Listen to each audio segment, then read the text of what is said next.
Hey guys, um, been a while since I've uploaded a video here, and this one is going to be very kind of different than any other video I've uploaded in terms of the topic I'm addressing here. But I've I'm a big music guy. I love a lot of music.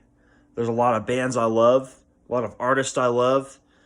For the last 8 years, I've been collecting vinyl records. And recently, I've started getting into cassette collecting, which is kind of random and out of nowhere. But I don't know. I find cassettes to be, I don't know, they're kind of cool. They're like mini LPs. And there's something that I find very intriguing about that. So, I've been doing that. But that's not the main point of conversation here. That just kind of spiraled off. Um, it's about the band Rush and their upcoming tour and what I think. And Rush is my favorite band, have been for many years. And I'm just gonna say it straight up. I'm not into seeing them on this next tour, and it's for a number of reasons. One is the ticket prices, and two, I just don't know how they're gonna really sound. I mean, Geddy's voice is shot. I mean he can't sing most of the songs anymore like he could. Even the later stuff, even stuff after like Presto, he's not going to sound like he did on those songs. And you know, I'm just lucky to have seen Rush the 3 times that I did. I saw him once on the Clockwork Angels tour and twice on the R40 tour. And when I saw him then, it was the full three-piece band. It was Geddy, Alex, and Neil.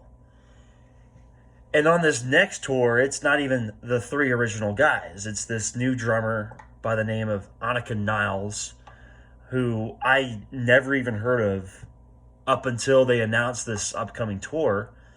And I saw videos of her and I seen her play, and she's great. I mean, she's an amazing drummer, and I'm sure she'll be great on this tour. But it's pretty hard to match Neil's approach to the drums. It's pretty hard to copy that, almost near impossible for most drummers. And so, I'm just thankful to have seen Rush when they were still an active touring band, and the 3 of them were all still together. Rest in peace, Neil. Rest in peace. But the next is the ticket prices. I looked into ticket prices both at the LA show, and they just added more tour dates, and one of them was Seattle, and that's the closest city to me that I can go and see them. And the cheapest that I could find were $435. And guess where those seats were? Way up in the nosebleeds.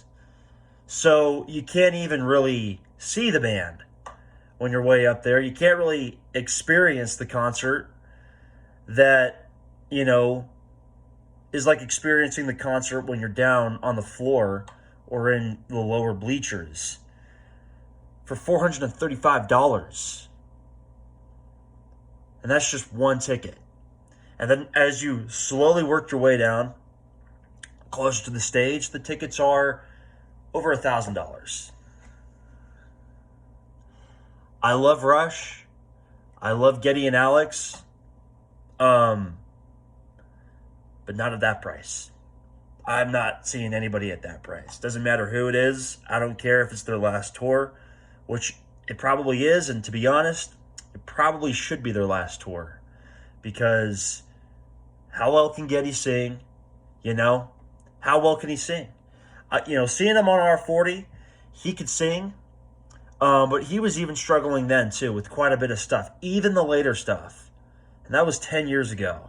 How is he going to sound now? And just the way concerts are these days, man, I mean, just the amount that these companies charge for these tickets is just ridiculous. I mean, I saw a Rush ticket stub from 1984 and it was $15. And that was them at their peak. And people say, oh, adjusted for inflation, adjusted for inflation. Man, $15 40 years ago is like $45 now. It's not adjusted for inflation. It's greed. It's corporate greed. And they will charge people up the wazoo for a nostalgia tour as long as people are willing to pay. And there's a lot of people out there willing to pay. Anyways, before I address the same thing more than I need to, I will say it one more time. Rush, favorite band, will always be my favorite band. You know, part of me and who I am today wouldn't be that way if it wasn't for that band and their music and their inspiration their music has had on me. But I'm not seeing them at $1,200 a ticket on the floor and then $400 and something for the cheapest ticket up in the nosebleeds. I'm not seeing anybody at that, and you're only seeing like 2/3 of the band. I would much rather go and see a younger band in their prime that are actually really good than go and see an old band who may still sound good live, maybe, but I'm not going for $1,200 and they're not going to be sounding their best. Alrighty, I'm going to cut this one off. You have a blessed day. And maybe just try to not spend too much on something that may not pan out to be what you think. I don't know. Just give them my take. All right, later.